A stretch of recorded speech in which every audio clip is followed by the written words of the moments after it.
How can we tap into that brain plasticity? Therefore, I often think about the brain like it's a muscle. If you want to improve the structure and function of a muscle, you want it to be stronger or bigger, the main thing you need is stimulus. My bicep analogy, if you want to respond to a stimulus and adapt and have your brain become better at the things that you're doing, the most important thing that you need is time for that adaptation to occur. And usually that happens during sleep. And what they found in this study is that people who exercise regularly had less of a negative emotional response to that kind of social stress than people who are sedentary. When you're young, you can adapt just fine to several bad nights of sleep, and you can adapt to eating whatever you want, and your brain will function just fine. If you want that brain to keep functioning for decades, then you need to start. Today's guest is Dr. Tommy Wood, a neuroscientist with degrees from Cambridge and Oxford, who's leading groundbreaking brain research at the University of Washington. He's here to reveal how chronic stress shrinks your brain and his strategy to keep your brain fit and healthy for the long term. Tommy also announces his new book, The Stimulated Mind, for the first time. So first of all, Tommy, I wonder if we've ever met, because I had a look at when you were in Cambridge, and turns out we spent a whole 2 years together. At least we were studying there at the same time. Am I correct to think you're 24, 27? Is that right? Yeah. So I'm 26, 2010. All right. So we had 2 years overlap, which is so cool. Well, unless you did natural sciences or were a rower, we probably did not meet, because that was all I did at Cambridge.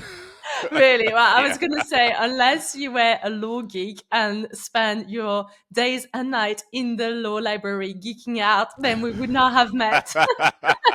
I was unfortunately, or fortunately, I don't know how you want to put it, one of those Cambridge students that does live in the law library. So that was my life.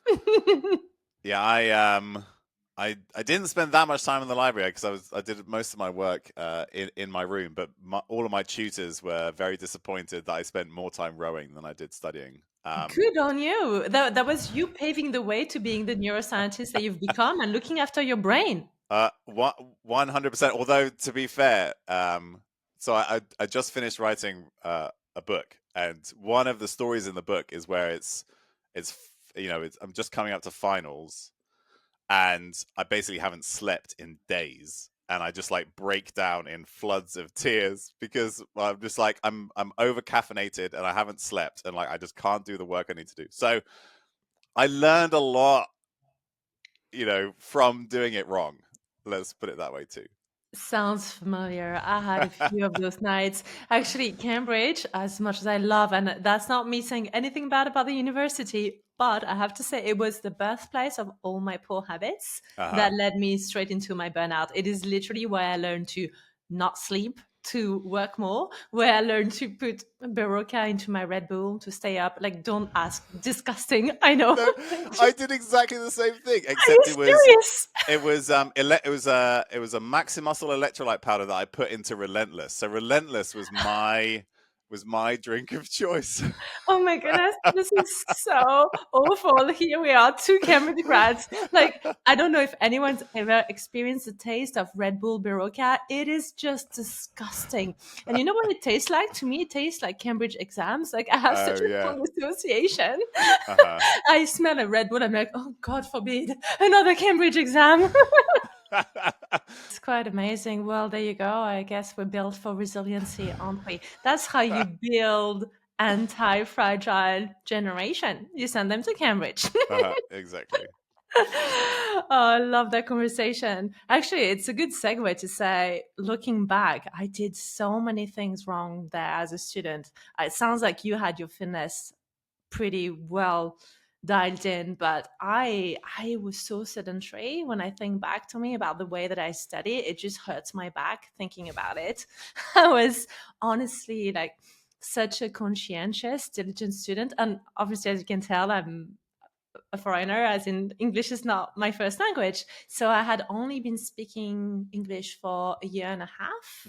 By the time I got to Cambridge. So for me, the challenge was immense. And I remember coming out of the first lecture telling my friends, I did not understand a word. And they said, well, we're English and neither did we. So you're good.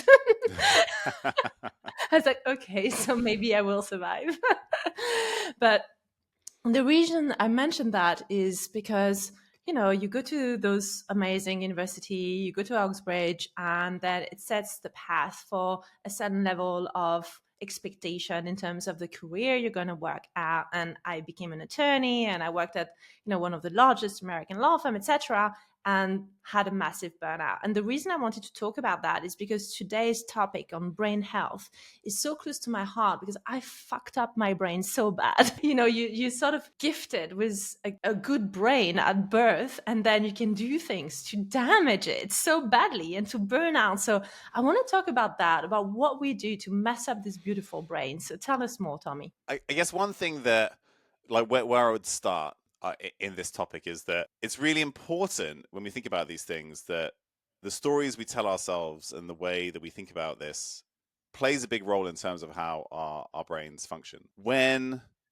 I obviously know and I completely believe all the struggles that you had as a result of your burnout, but you get to a point where you're like, I fucked up my brain. I don't believe that that's true. I think in that moment, absolutely, that, cognitive function declines, all your different executive functions decline, if you're like, just depending on the symptoms of your burnout, which can be very different from person to person. But the brain, even as an adult, is incredibly plastic still. So one of the things that I see more and more of is that, people are so hyper focused on, doing things perfectly. This is also one of the ways that people end up with burnout. But we kind of assume that the brain is fragile, that it needs all these things in order to perform perfectly. And in reality, actually, your brain's pretty good at adapting to the things that you do. So I just say this because I want, people have been burned out previously, or they're worried about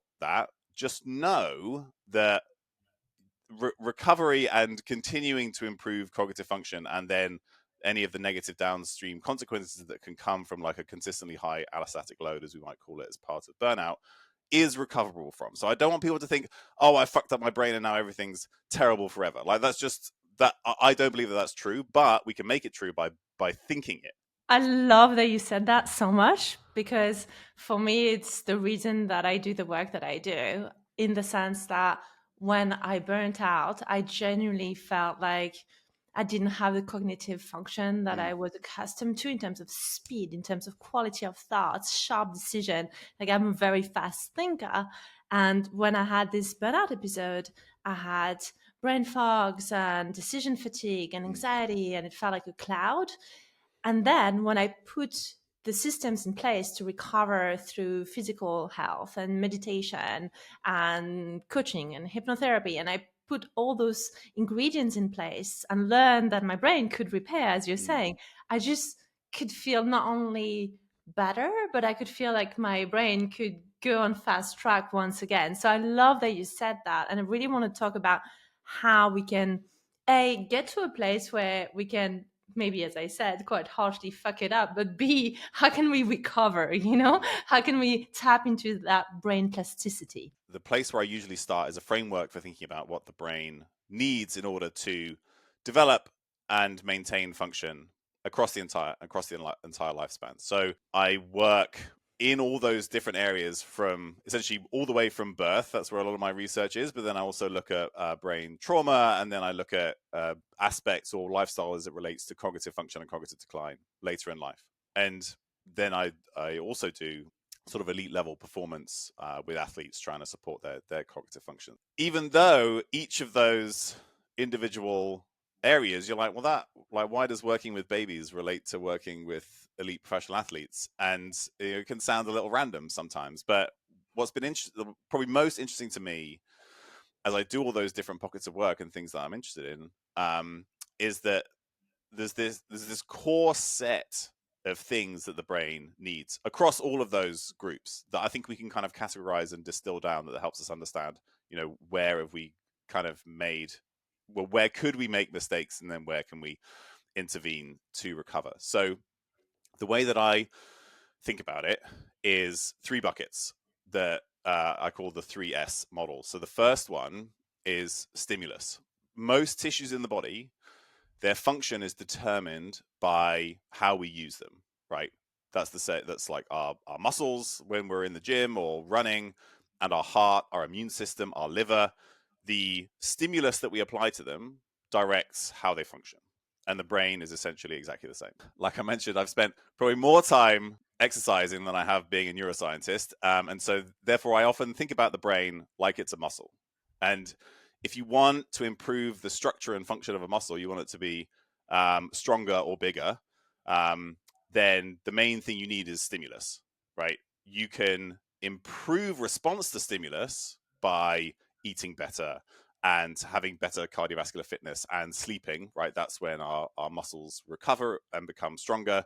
But you don't get bigger biceps unless you do bicep curls, right? You need that stimulus. And the brain is essentially the same. So we see that early in life in terms of how babies and kids' brains develop. We see that in education. So the average peak cognitive function happens higher and later, the higher your degree of educational attainment. So you can kind of see that those people who go to university or then they do graduate degrees, they have on average have a higher peak of cognitive function. It happens later, which basically says that that period of time you spend dedicating your brain to learning helps to keep sort of pushing up that peak of absolute cognitive function. Then how we use our brains later in life dictates the rate of decline, if any. So if we continue to stay in cognitively stimulating work, if we continue to engage in new skills, learn new languages, have good social interaction, that can help to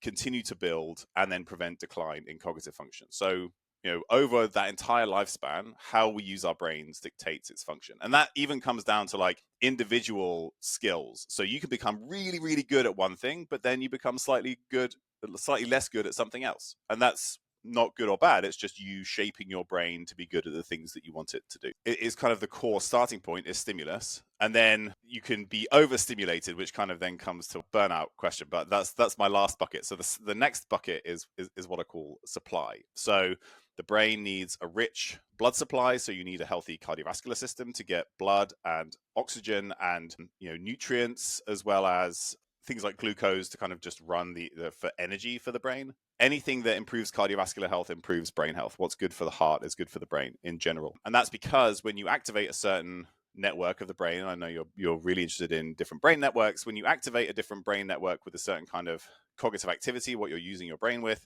or what you're using your brain for, then blood gets directed to those areas of the brain through something called neurovascular coupling. So we need a healthy cardiovascular and blood supply for that to happen. And then we also need good metabolic health so that we have access to things like glucose or lactate or ketones or whatever it is that we're running our brains on. And then we also need a ton of different nutrients for the brain to create new synapses and have the right kind of structure and function of both the neurons, the mitochondria, and all the different other cells in the brain. And so that includes a whole bunch of things like vitamin D, omega-3s, iron, B vitamins. Antioxidants can become really important. So that's kind of that bucket. And then the last bucket is what I call support. So like I mentioned with my bicep analogy, if you want to respond to a stimulus and adapt and have your brain become better at the things that you're doing, the most important thing that you need is time for that adaptation to occur. And usually that happens during sleep. This is why when I was studying for my finals in Cambridge and I wasn't sleeping, I couldn't remember anything the next day because I hadn't slept. And that's when we consolidate memories and we process emotional experiences and all these important things for our long-term cognitive health. So sleep and recovery are really important. But then we also want to avoid things that inhibit or impair that recovery and adaptation process. Very common, for want of a better word, toxins that can affect that include excessive alcohol, smoking, air pollution is obviously a big one for some people. And then stress is probably one of the major ones that prevents recovery and adaptation. And I think that's where we kind of come to the burnout question. Part of it is because we're never stimulating our brains in a way that directs function because we're trying to do too many things at the same time. And the human brain can't multitask. I will stake my flag in that topic, and we can come back to that. And actually, if we try and multitask, it's incredibly stressful. And we have heightened stress responses as well as decreased function when we try and do it. But then if we have this sort of chronic high allostatic load or stress, it essentially creates like a hyper metabolic state in the brain. So cortisol and other sympathetic nervous system activation, adrenaline, just increases the activity in multiple areas of the brain. And that's a good thing in the short term, right? That's part of how we adapt to things. But if that never stops, then we never switch that off and we never recover. And eventually we start to lose function as a result. Then when we think about like where can things go wrong, you just think like, where is the bucket where I'm not really attending to those different things? And it's different from person to person. But equally, that allows us to say, hey, there's this one area where maybe I could do a little bit better. And then that's where I should intervene and I'm most likely to get benefit. So I think working from that framework, we can then dive into different parts of how we might attend to our brain health over time. Love it, Tommy. Thanks for that framework. And the one that jumps to my mind immediately is your third S for support. Yeah. Because in the white collar, high performing world that I navigate, there isn't a whole lot of sleep and recovery. And it's actually a bit of a badge of honor to be so busy that we don't have time to sleep. Yeah. So I really want to talk about that because my line of work is burnout, and I'm absolutely fascinated when I see neuroscientific study on the burnt out brain. And I would love for you to share some of your knowledge and experience on what chronic stress and burnout, that state of overwork, overstress, not sleeping, being constantly working, can do to our brain, particularly looking at different parts of our brain. When we look at this, there are a number of different ways to approach it. And actually, the idea of burnout is relatively new, right? Only sort of came into the literature maybe in the 80s and then kind of expanded in the early 2000s and beyond. But very similar ideas have actually been in the literature for much longer. They might just be called something else. So there are several studies on something called vital exhaustion, which is basically the same thing. So all these different studies suggesting that regardless of the cause, there's some kind of chronic psychosocial or other stress that impairs all these different processes that we've kind of started to talk about. And then that's associated with long-term risk of cognitive decline and dementia, as well. And kind of part of the reason for that, and we'll kind of get to the brain in a minute, is that it actually changes the health of our entire body. So the physiology of somebody who has vital exhaustion or burnout or high allostatic load, that's something else that people might call it, looks very similar to somebody who has metabolic syndrome. You have high blood pressure, you have high blood sugar, you have high CRP. Because of the way that people deal with the chronic stresses, people who have a high allostatic load or are burned out tend to drink more, they tend to smoke more, they tend to have lower vitamin D levels.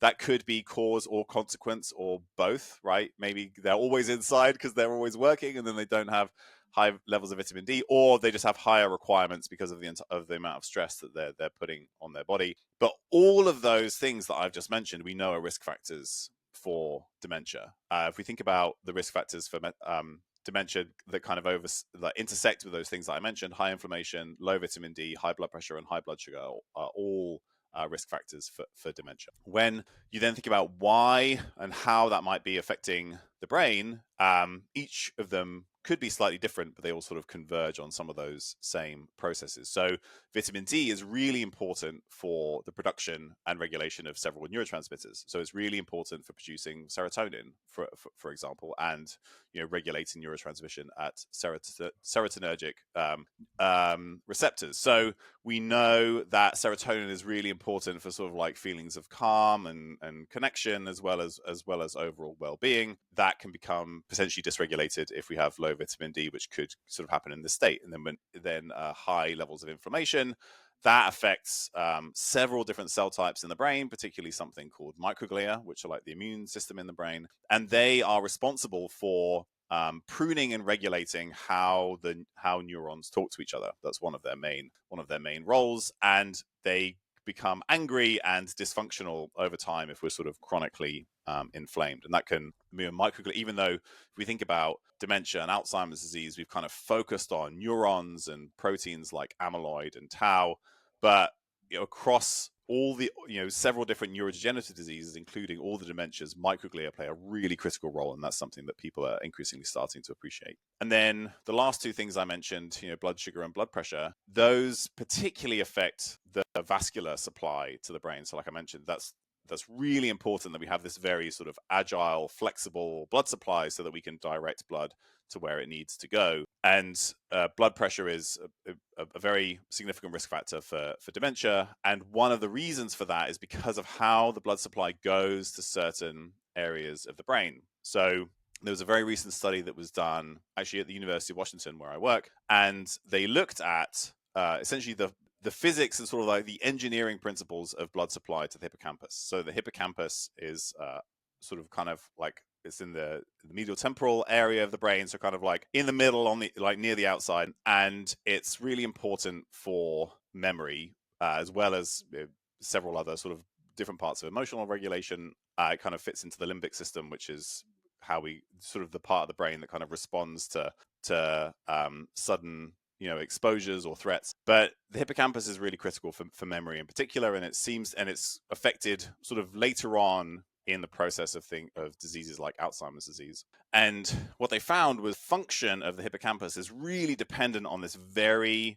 intense blood supply. It's probably the part of the brain that has the richest blood supply, and then having a healthy blood supply to the hippocampus seems to be really critical to its function. We know that as people are exposed to chronic stress, and a lot of this work has also been done historically in rodents, and they found that the hippocampus seems to be particularly susceptible to this kind of picture of chronic stress. And that can be because of the effect of the stress hormones themselves. So cortisol plays a role there, but can also be due to impaired blood supply as the kind of cardiovascular health declines. Then I know one other area of the brain that you're sort of interested in this kind of area is the outer part of the brain, the gray matter, the cortex. And we also see that as people are exposed to chronic stress, the cortex seems to thin. So we kind of have less of that gray matter that's in charge of most of the processes. It's kind of like depending on the region of the brain, it's the regulator of all the different processes of motor control and sensory control and executive control, like decision making. And that seems to be particularly susceptible to chronic stress as well. Although I will just say that in general, there's probably no part of the brain that escapes, because in between areas of the brain like the cortex and the hippocampus and the deeper gray structures underneath, you have the white matter, and the human brain is more than 60% white matter, and the white matter is responsible for these fast connections between the outer cortex and other parts of the brain and body. And the white matter seems to be particularly susceptible, or is the cells in the white matter, primarily called oligodendrocytes, which wrap around to the neurons to kind of allow these fast connections. They seem to be the most vulnerable to a wide range of insults, be they inflammatory or stress or otherwise. So when you look at changes in the brain that happen that are then associated with cognitive decline later on, the volume of white matter you have seems to really track quite closely with that. So even though we could talk about individual areas of the brain, there's probably no area of the brain where I'd be like, oh yeah, that brain area is going to be fine if you're chronically stressed. That's unfortunately probably not going to be the case. One thing that really concerned me when I took a deep dive into the neuroscience of the brain, because I wanted to understand what was going on, I put my sort of investigator cap on when I suffered from my burnout episode, and I really wanted to understand the science behind it, was the fact that the gray matter in the hippocampus apparently shrinks, especially if you are very sedentary and very stressed out, and your amygdala, which is the sort of fight and flight center in the brain, just seems to be reactivated or hyperactivated. Can you tell us what that does to our stress level and anxiety, and what is the explanation behind those part of the brain actually going through physical alteration when we burn out? This ties back to what I mentioned earlier, which is that the structure and function of the brain responds to the environment throughout the entire life. So that can be positive, and I think we can leverage that for recovery and improvement, but it can also be negative. So if you're enjoying this show so far, I just have a very quick favor to ask you. Could you go ahead and click the follow button or the subscribe button? It would mean so much to me, and it would really help to grow our show. It means so much. Thank you so much. And now let's go back to this amazing conversation. So you mentioned both kind of burnout and chronic stress and being sedentary. And both of those together can probably particularly affect the regulation of those two systems, so the hippocampus and the amygdala, which are both part of, or you play a role in the limbic system, which is this kind of, like you said, the fight or flight kind of response. And what's interesting is that exercise, and I don't necessarily mean crushing yourself in the gym every day after day, because that's probably gonna, for some people, that may contribute to their like overall allostatic load, but just movement in general. And of course, intensity is important for movement to have its effects. But often what you find is, I think in the kind of population that you work with, if they do exercise and they're kind of type A, what they do is they usually tend to just like go out and flog themselves so that they feel, so they can stop thinking about the stuff that's worrying them.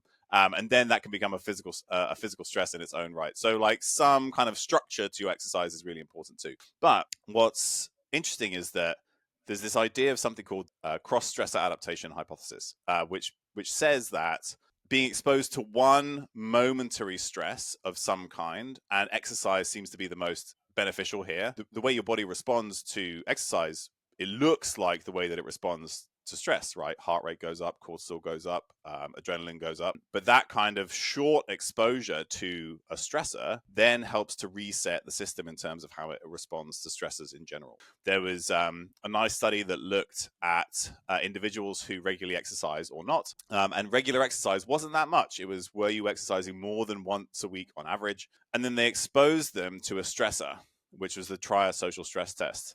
If anybody doesn't know what the triasocial stress test is, basically you get brought into a room, you're usually like put on a stage or something, and you're in front of a panel of people, and you have to talk on a presentation on something you haven't prepared for, usually for something like 5 minutes, and the people just sit there impassively, just like looking at you while you talk with no response, which is very stressful. And what they found in this study is that people who exercise regularly had less of a negative emotional response to that kind of social stress than people who are sedentary. There are other studies where they've done interventions. So they've taken students, and across a semester, they randomized them into two different groups. And one group just stayed the same. They were relatively sedentary. The other group did a progressive aerobic exercise training program. And then when they got to the exams at the end of the semester, those who'd been doing exercise regularly had less of a stressful response to this other stressor, which is the stress of exams. So we can use this in a few different ways to say that having some kind of structured exercise program not only offsets some of the sort of the negative effects of being sedentary, which is a big part of the job, but can also make us more resilient to other stresses. Of course, acknowledging that people can go too far, which some group of individuals do. So when we go back to the hippocampus, the first study that ever showed that in older adults you could increase the size and improve the structure of the hippocampus happened with an exercise intervention where they took individuals in their 60s and 70s. I mean, this is a classic study that I'm sure you know which one I'm talking about. It was published in PNAS in 2011, where they just did exactly the same thing. They did a walking intervention. So 3 times a week, they brisk walked, and they started at like 10 minutes. They worked up to 40 minutes. And then once they got to 40 minutes, 3 times a week, they started to increase the intensity. And over a year, they saw an increase in size in certain parts of the hippocampus in these individuals. And that was like never before then did people think that in adult humans you could see improvements in structure of, say, the hippocampus. Now, of course, some people have said that this shows neurogenesis, this shows new neurons in the hippocampus, but we definitely can't prove that. But that doesn't necessarily matter, because actually when we lose volume of the brain as we get older, the first thing we lose is connections and just like the total body of the cell, right? They kind of like shrivel down and shrink because they're not being used, but those cells are still there. So what's probably happening in most of the people in that study is cells in the hippocampus that weren't very happy or weren't very connected then become happier and more connected, and they grow in size. And you also get, more blood flow and all these other kind of things that are important to support the overall structure. As exercise becomes this really important way for us to deal with multiple aspects of the environment that may negatively impact the brain. And I have to confess, Tommy, that before I knew this fact, I could not care less about moving my body. I'm being honest, like my only concern back when I was a student and decided to have this big, bold corporate career and get promoted into the best law firm was being rewarded for what my brain could do, right? Like Yeah. how was I going to get the promotion and the big salaries was my intellect. I really didn't think that there was anything or any reason to move my body because I wasn't going to use it like an athlete would. I know this is such a limited mindset and I can appreciate it now, right? That Yeah. I've come the other side. But I genuinely remember, even when I was a lawyer, just being glued at my desk, being self-conscious about walking, right? Even just walking, because that was a waste of time or a perceived waste of time. Uh-huh. And everything was organized around what I used to think was optimal efficiency, aka work more, rest less, move Yeah. less, right? And little did I know that I was actually laying the foundation for my major burnout episode. But just frankly, I became a bit of an accidental amateur athlete because I wanted to build back my brain and grow back my hippocampus. So the reason I started to become a runner, and you're going to see the type A here, I was like, oh, okay, 10,000 steps a day. That sounds like an awful lot. I really don't have that kind of time. But if I could run that, I could do that many steps in a lot less time. I'm just going to put on running shoes here. That's what I'm going to do.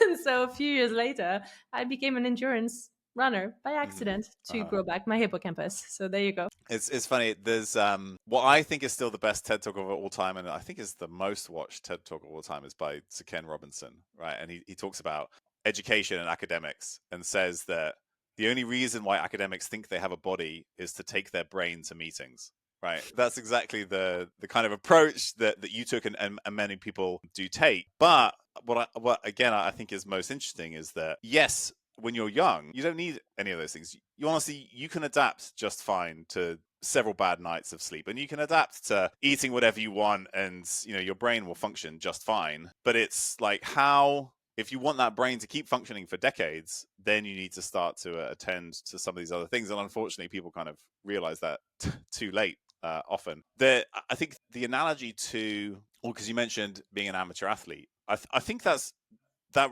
relates really well to how people are using their brains. And I'll kind of explain what I mean by that. When I was an orthopedic, now they call them resident doctors in the UK, I was a first year foundation doctor, and I worked in orthopedics. And I worked in the foot and ankle service, so we had a foot and ankle clinic, and we specialized in feet.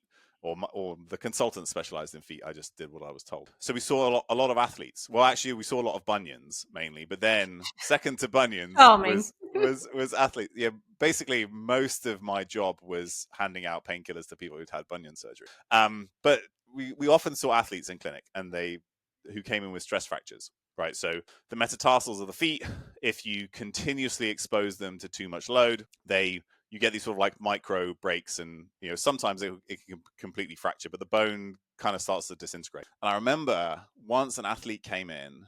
It was an amateur athlete, and afterwards my consultant looks at me and sort of rolls his eyes and says, only amateur athletes get stress fractures. And that's not quite true, but the sentiment is really important, because and this happened to me when I was an amateur athlete, and then tons of athletes that I've worked with later, which is that if you're an amateur, you assume that the reason why you're not fit enough or good enough is because you're not training hard enough. And so then what you do is you just train harder and harder and harder and harder, like not take into account the fact that you're already not sleeping enough, and you have another job to contend with, and like your family relationships and things like that are very important. And so then when you're supposed to do an easy session becomes a hard session, because you're like, this doesn't feel hard enough, I need to work really hard. And then as you go down that road, when you're supposed to do a hard session, you're so tired that the hard sessions aren't hard enough, and everything is just hard-ish constantly. You do a ton of hard-ish work. And it's that kind of stuff with no recovery, no periodization, no kind of attending to the load that you're applying to your feet leads to stress fractures. How this relates to burnout is that I like to think of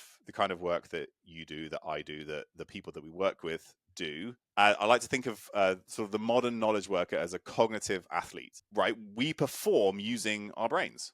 And there are moments when we need peak performance, and then there are moments when we're just sort of like, in the off season, or we're sort of recovering or building up, or at least it should be like that. But modern day worker who's at high risk for burnout is basically being an amateur cognitive athlete. It's all hard all the time, and they never recover, and they always think they should do more, and they ask for more from their brains, and they never actually think about adaptation and recovery so that they can boost performance. So I think that taking that kind of structure can be really important, because then we can think, well, how does a very high quality successful elite athlete train? And they spend a bunch of time just doing really low volume, low intensity work. They have periods of high performance.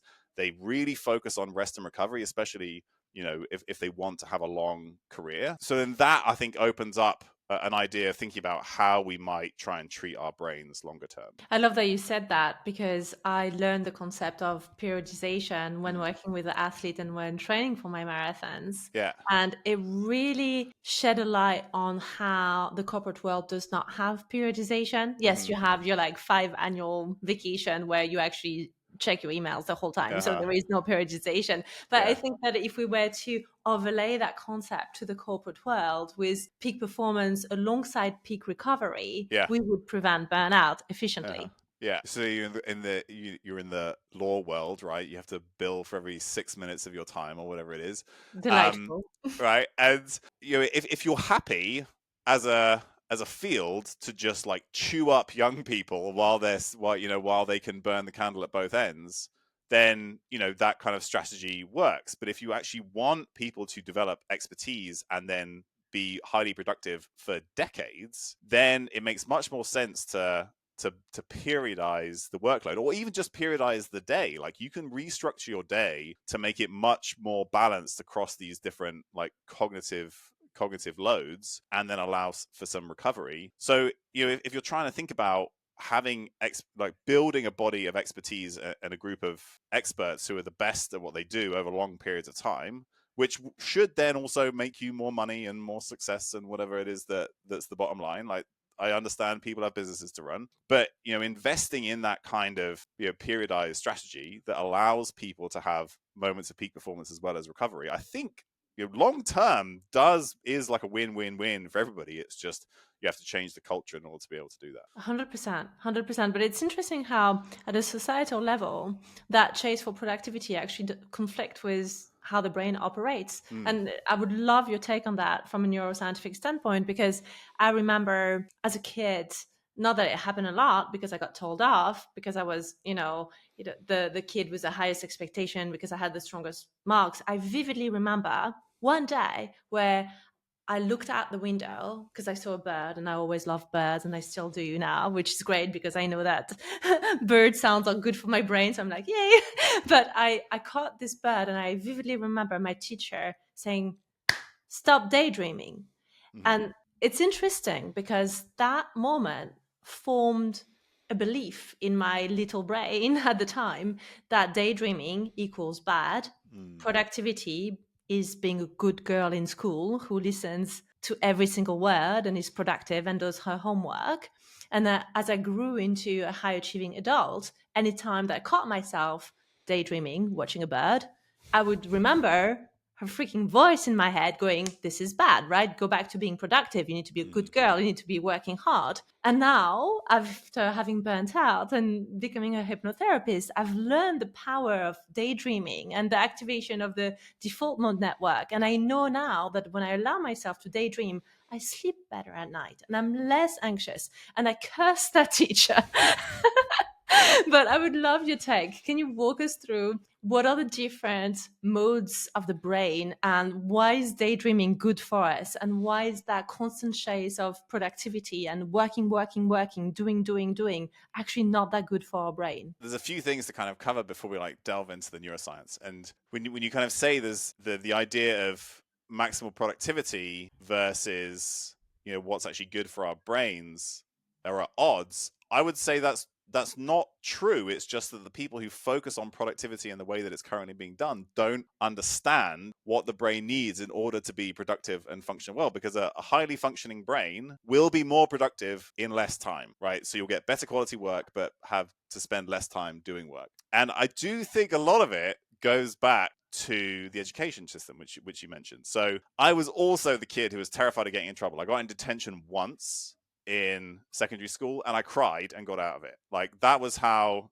like, I didn't cry to get out of it. I was just like genuinely devastated that I'd gotten in enough trouble that I was going to be sent for detention. So like, I know exactly how you feel. I was like, I want to be like the perfect student, and this did not enamor me to my colleagues back then. But that's how it is. But there's a couple of things that's interesting about the education system, which is that, you know, this idea that you need to be constantly head down, focused, working hard. That is not how the brain works. Again, just like an athlete, you can work really hard for short periods of time, right? You can only sprint for so long, and then you need to rest and recover, and so you can go again. So like, just expecting that your brain can be at that level of focus for those chunks of time all day, for many kids, is just completely unreasonable. But there's another part of this which I think plays into this idea of perfectionism and burnout as adults, which is that the education system essentially trains us out of, or conditions us to think that failure is bad. And this is interesting because failure is the thing that accelerates learning more than anything else.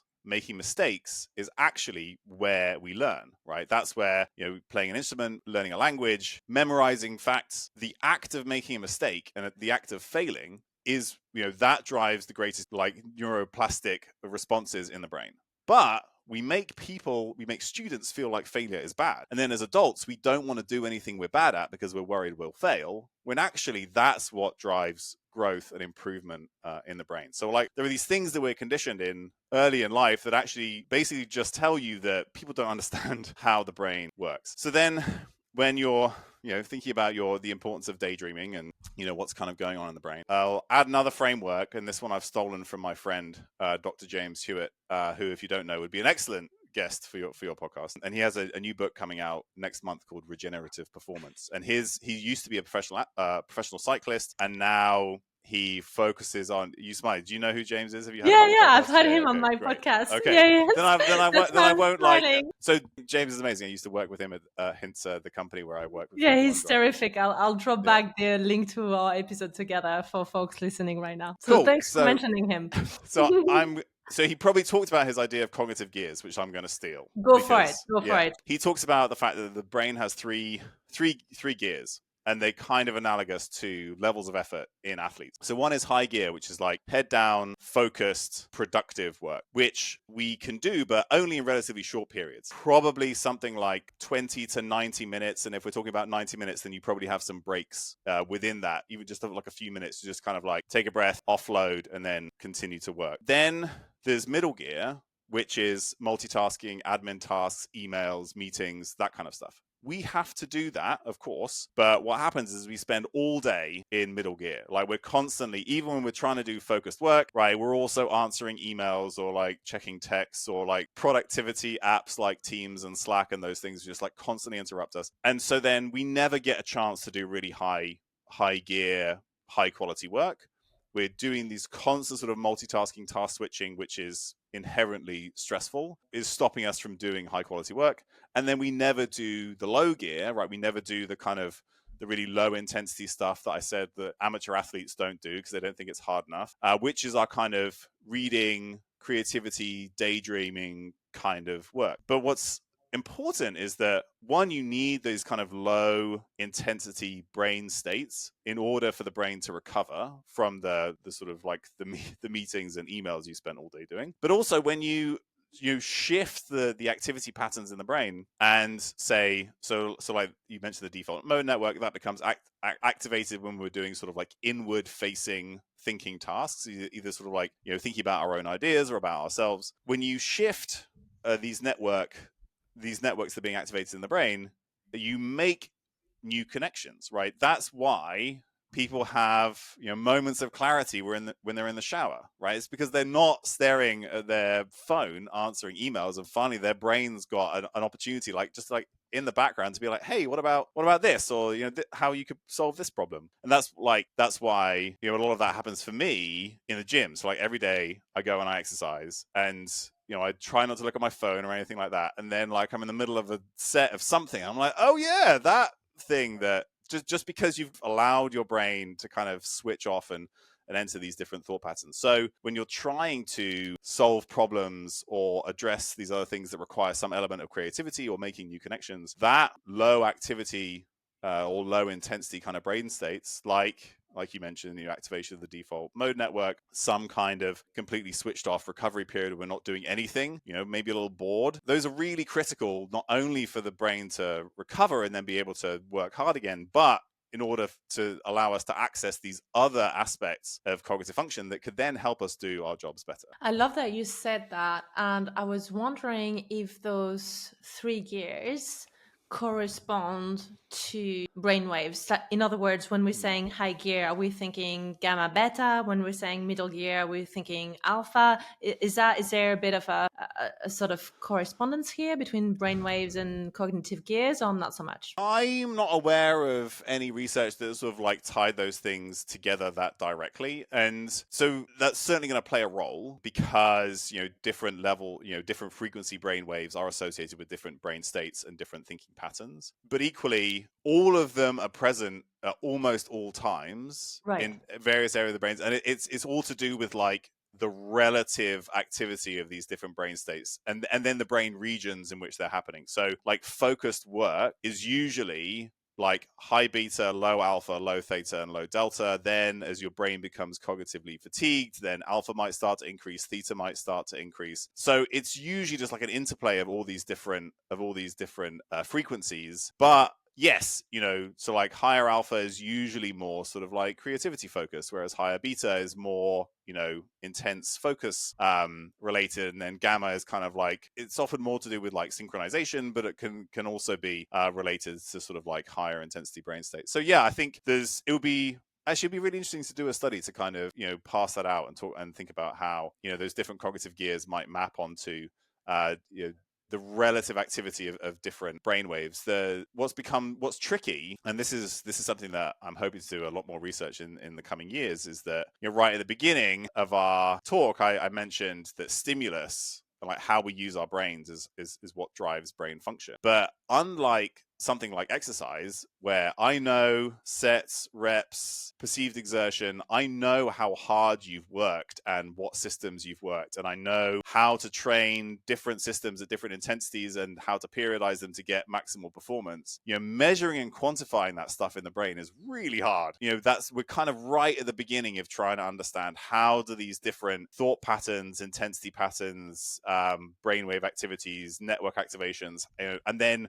how we engage them and allow them to rest and recover. How can we sort of manipulate that to better understand these things? We're kind of right at the beginning of that area of research. And my understanding is that when we do clinical hypnotherapy, which is the tool that I use for burnout recovery, there's been neuroscientific study that indicate that in trance state, either meditative state or hypnotherapeutic state, we have higher theta.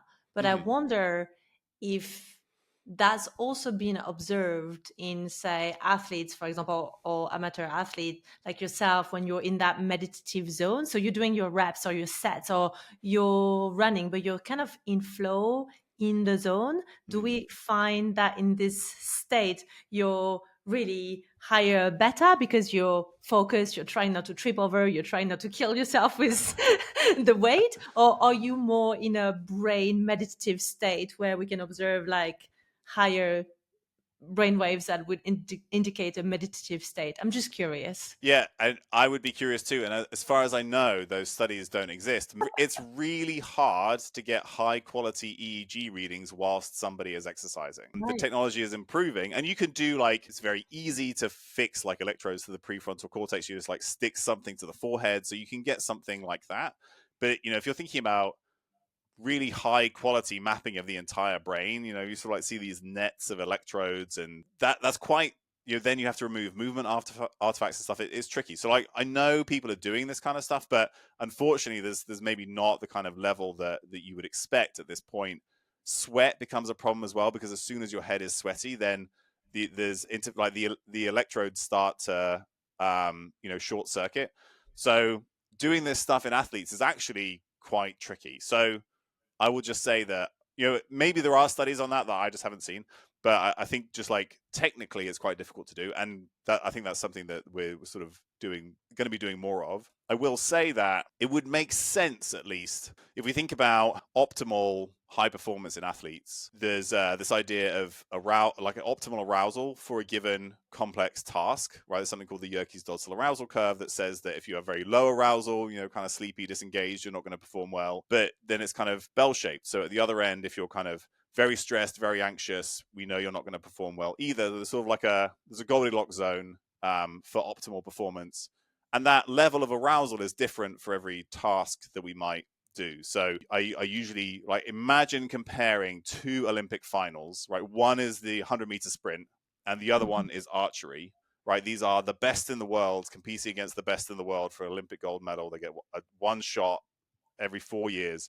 Those athletes have very different states of arousal required for optimal performance, right? The 100-meter sprinter needs to be as aroused as possible because everything needs to fire immediately, whereas the archer has to be much more relaxed. He's focused, but much more relaxed. That's just to say that optimal performance requires different levels of arousal depending on the task that we're trying to do. So when you are then somewhere near your peak of arousal, there are maybe two primary states associated with optimal performance. One is flow states, right? And so the best definition that I know of a flow state is maximal expression of a learned complex skill. And you basically don't even need to think about it. And yes, it would make sense that maybe you enter a greater theta state because you're in this more sort of like meditative, not really sort of overthinking anything. Everything's kind of just like happening automatically. And then there's clutch states. So clutch states are still associated with optimal levels of performance. Like people can win in clutch states, and I think we've sort of fetishized flow a little bit, like that's the ideal state for us to be in. When actually for most things that we do, it's not. But in clutch states, you still perform at your best, but it's really hard cognitive work. You really have to focus, and you kind of have to make yourself do it. And that might make sense if there's more kind of beta, it's intense focus, and it's sort of like it feels cognitively difficult to do it. Both of those states can result in, world's best performance, but just like the way in is slightly different. So it kind of makes sense that you see different activities of different brainwaves, but I haven't seen that research has been done. That's fascinating. And it does explain why that research has been done while undergoing hypnotherapy or meditation, because you're not moving, you're static, Exactly. you're in a seat, you can be listening in. So EEG sticking to the forehead, no sweats, easy. Yeah, exactly. That makes a lot of sense. And has there been any correspondence? Again, I'm just really curious because I find this fascinating when we, again, talk about this default mode network versus executive network and how we're always, sort of task focused to do. I've heard that there is a huge impact of us spending most of our time in our to-dos, also having an impact on delayed onsets of sleep because we haven't actually spent enough time in our default mode network because all we've been doing is task focused activity, which is one of the reasons why it's 1 a.m. and you're staring at the ceiling thinking about what you need to do tomorrow. I know this very well. I was diagnosed over a decade ago with clinical insomnia. So unfortunately, I was a master at staring at the ceiling at 1 a.m. But I'm really curious, is there a connection there between spending time in the default mode network more intentionally in your experience or expertise and an improved onset of sleep or sleep latency? There are a few ways to tackle this, and usually I don't always go into, oh yeah, it's because you didn't spend enough time in this specific network. And I mainly talk about, well, how have you spent the actual time with the task that you're doing, if that makes sense? Because for most people, I can't measure your default mode network, but I can measure what it is you're actually doing, if that makes sense. And I think often we can't get a little bit caught up in the different networks of the brain rather than the sort of the activities that we know have an effect. And there are also interventions that we know work, but we don't know what they're doing to activity in the brain, but we know they work. So then that's probably going to be most beneficial to most people. So it's very possible that just not having time in these different sort of recovery brain states then can worsen insomnia. But the other way to think about it, and I think when we sort of look at more of the productivity and stress related literature at work, so like people like Gloria Mark's work, if you look at, like, she wrote a very good book called Attention Span, where she covers quite a lot of this, where it's thinking about how do we address our work and our to-do list such that we can switch off and sleep. So one part is when we're interrupted from a specific task, or we have this task that we have to do, but we're being distracted from it by all these other things that we have to do. That is something that's inherently stressful, and it decreases well-being, and it is associated with lower productivity at work. So we can then think about ways to restructure our days so that that happens less. We also know that there are studies where if you write your to-do list down before bed, you sort of mentally offload that so that you don't have to continuously think about what you need to do the next day, because you're like, well, I wrote this down and it's going to be there for me when I wake up. And so then that actually decreases insomnia as well. So I'm sure a lot of it is related to the activity of different brain networks, but the sort of the practical applications of how we can improve that regardless of what brain networks are being activated, I think, then become powerful tools that people can that kind of mental, sort of like writing down your to-do list before bed, or any kind of therapeutic writing, has been shown to be beneficial in multiple different studies. So like all of the things that you're worried about or stressed about or hate about yourself or whatever, just like writing those down can be difficult. And, if it becomes sort of emotionally sort of challenging, you can just stop and then come back to it later. But offloading some of these things so that you don't have to keep worrying about them, it becomes really important. And so like the default mode network is related to this, because like continued perseverative, like negative thought patterns within the default mode network are associated with anxiety, depression, and other aspects of burnout. So it's not like, well, I just need to sit here and relax, because if your brain, right, you activate the default mode network and it gets stuck in the sort of like negative thought patterns, right, that can be detrimental. And then that's maybe one reason why people avoid those states, right? They go and they exercise, or they just continuously focus on something, because when they do relax and let these other parts of the brain kick in, they get stuck in these sort of like rumination type thought patterns that are also inherently stressful. So I think focusing on these different interventions and how we can kind of break into that is where we're going to see most of the benefit. I love that you mentioned that, because I had such a strong inner critic and I was totally caught up in the voices in my head. I know that sounds very schizophrenic, but I don't mean from a clinical schizophrenic standpoint, from, having those multiple voices, and the one that tells you to think about what you should have done and could have done differently. And one tool that I found really helped me before bed was self-hypnosis or meditation, because it rewired and, for lack of a better word, forced me to choose positive thoughts. And that was so powerful, because it retrained my brain to think more positively by default. What's your stand on meditation and this type of mind training tools? Do you practice it? Do you love it? I will say that when you look at across all the different types of mindfulness, the different types of meditation, transcendental, loving kindness, all these different ways that we can do it, I think that there's several, like, so many studies suggest clear benefit in terms of like physiological responses, decreased stress, improved blood pressure, improved heart rate variability. You can see, there are even mindfulness interventions where actually you see changes on MRI in like the structure of the gray matter, and that's probably related to decreasing cortisol responses. It sort of improved overall physiological health. I will say that I haven't seen any one study that says that like this is the way you should do it, right? They all seem to show similar benefits. So I'm often more of the I'm pretty agnostic. I'm like, if this is something that you enjoy and feel you're able to commit to, I don't feel strongly about which way you should do it. Do you want to do breath work and body scans with mindfulness, or do you want to do loving kindness, or do you want to do like a mantra with transcendental meditation? Like all of those have been shown to be beneficial in different respects.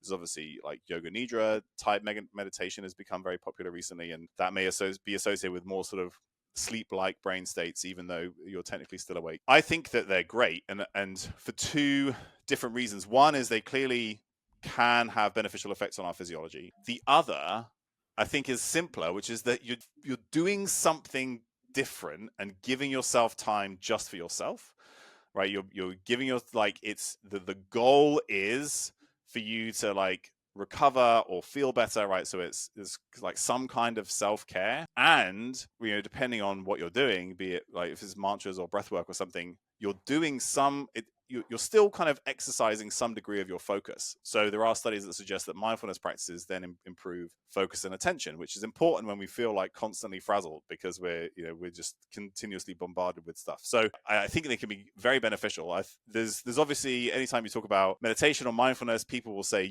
but there are individuals for whom it becomes like, there can be like a dark side to it because you spend hours doing it and it can like cause psychotic breaks in some people. So like, but I think these shorter periods where just with some kind of practice, you're internally and self-care focused, allows your physiology to relax. I think that you're sort of accessing these brain states or allowing your brain to recover. The exact way that you do it, I think, matters a lot less. I think it's just the process of doing it that probably has the biggest effect. And so I will say that I don't do it regularly. It's not that I don't think it's important. It's just that I think that I do the same things just in different ways. So it's kind of getting those processes, getting those relaxed brain states, allowing your brain to recover, giving yourself something else to focus on rather than all the work that you have to do.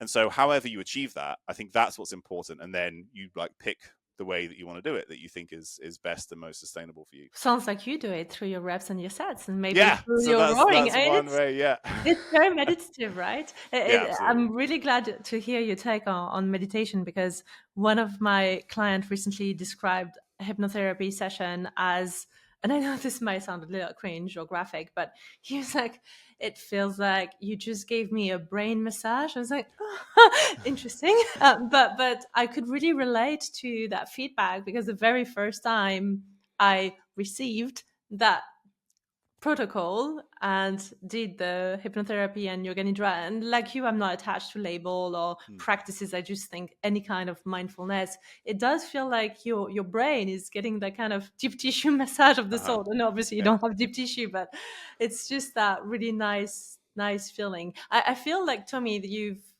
taken me on maybe a unspoken challenge, and I feel compelled to send you one of my yoga nidra recordings to see if you get into it. I will gladly do it, because so far whenever you Google yoga nidra, it's always Andrew Huberman. So it'll be I nice to know. have an alternative.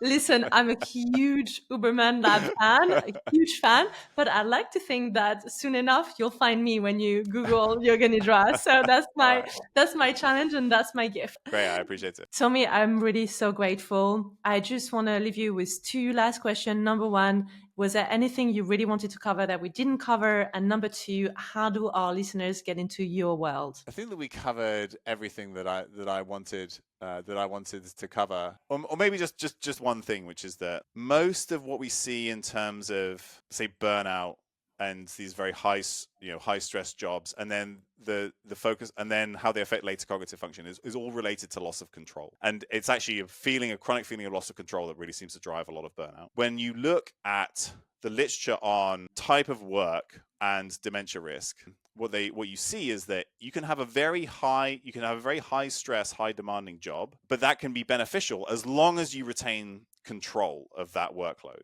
When control is lost, that's associated with an increased risk of dementia. But if you maintain control, even if it's demanding and stressful, it actually boosts cognitive function, or seems to be associated with a lower dementia risk. So everything comes down to regaining control where you feel like you've lost control in terms of your workload. Then it's just a case of, like I mentioned a few times, like restructuring your days so that you can have periods of focused work when you're no notifications, phones turned off, emails turned off. And even if it's just like 20 or 30 minutes, right, you get a chance to actually do the work you need to do. And then have periods of time when you do the boring admin work, the emails and the meetings and that kind of stuff, right? We all have to do it, but just try and create a structure so that you're able to do these different cognitive gears, right? High, middle, and then low in between. So there are studies that show that just like 5 minutes of a cognitive break structured within the day significantly improves vigor, decreases fatigue, decreases stress levels. And by that recovery break, it has to be you completely disengaged from work, right? So like the studies that have done this that show significant benefits is like people watched for 5 minutes, they watched comedy clips on YouTube, right? So like you're completely disengaged, or they did mindfulness techniques which kind of had the same effect. And then at the end of the day, like find some way to kind of disconnect yourself, have something that you have to go and do instead of work, right? So I go to the gym, but you could go home and cook for your family, or just like having these, or you write your to-do list at the end of the day. You make sure you're kind of ready to come back to it. Just finding these different ways to sort of periodize your work within the day, and then add back control. I think that overcomes a lot of the issues that we see with burnout. So that's like that kind of idea of loss of control being this biggest contributor, and that's something that we can eat. Right? Generally, when you're in these high-powered jobs, you have control over your calendar, right? You can set when you do what work. You just have to actually do it. So I think that's something that we didn't quite cover. I will say, I have to now say, I have to plug my book. I can finally Please start to do. plug my book. So my book just went on pre-sale this week. It's called The Stimulated Mind. It's published by Penguin. It's available wherever you buy books in the UK. It won't be delivered until March next year, but it is written and it's coming. So it, like the framework that I talked about is in there. There's a ton of, like 70% of it is on different lifestyle habits and ways that we can introduce them to support our long-term brain health. There's a whole chapter on improving your workday structure and all this kind of stuff that I kind of started to touch on there, to kind of, because of these, the importance of maintaining that long term. And then in the meantime, Instagram at Dr. Tommy Wood, you'll often see podcast episodes and other things pop up. And then I do have a brain focused podcast myself called Better Brain Fitness, which I do with my friend and colleague Dr. Josh Turknett, who's a neurologist. And it's a question and answer style. So you can submit a question, and then one of us will take the question, and then we can kind of discuss it. So it's all based on listener questions related to brain health. So those are the three main things. Wonderful. I'm going to put those in the show notes. And can I just take a moment to say congrats for your book? I'm so excited. You've made the announcement, and I can't wait. This is the first podcast I've mentioned it on. So, because it just went on pre-sale. I'm so honored. It's super special for me to be the podcast where you make this announcement. I'll make sure to show the cover and the link, and everybody can go on pre-sale, and I'll be the first to do that. I think your work is really terrific, and you've inspired me throughout the years in my line of work. So I'm really grateful for that. And as a future published author, I want to say also an extra congrats, because I know how taxing it is on the brain to write a book. So hardest, but probably one of the most rewarding things I've done in my entire life. So yeah. How long did it take you? It was about 6 months of focused work where I didn't do anything else. Oh, you didn't do anything else? I was going to say 6 months. That is seriously impressive. It's regardless. But yeah, I basically, so I have a lab to run and all this other kind of stuff, but basically I have a team who run the lab day to day, and I did just enough to kind of keep things ticking over. And then I basically ignored emails for 6 months. So I'm digging my way out of that right now. But that was the only way that I knew how to do it. Would you say that's a hack? Well, to an extent, but I basically spent a decade, the previous decade of my career, I have been very responsive. I've tried to be very supportive. I've tried to be very collaborative. I've been lucky to build a number of really good relationships. And then I extracted all the goodwill that I had built up in order to be able to do it. Like, yeah, maybe it's a hack, but I kind of had to rely on previous relationships that I'd built up. So like people just like, we know that you're normally responsive and interactive and very helpful, but like for these 6 months, I was like, I'm not going to be around. And so that worked out okay. But it depends on the relationships with the people that you have who are sending you emails, I guess. Of course. Well, what you did is an immersion, really. And I think for creative outlet, it's tapping into your zone of genius. It's what a lot of creatives did. So way to go, Tommy. You're an inspiration to us all. And I'm so grateful. Thank you. Thank you so much. This was a lot of fun. I really enjoyed it.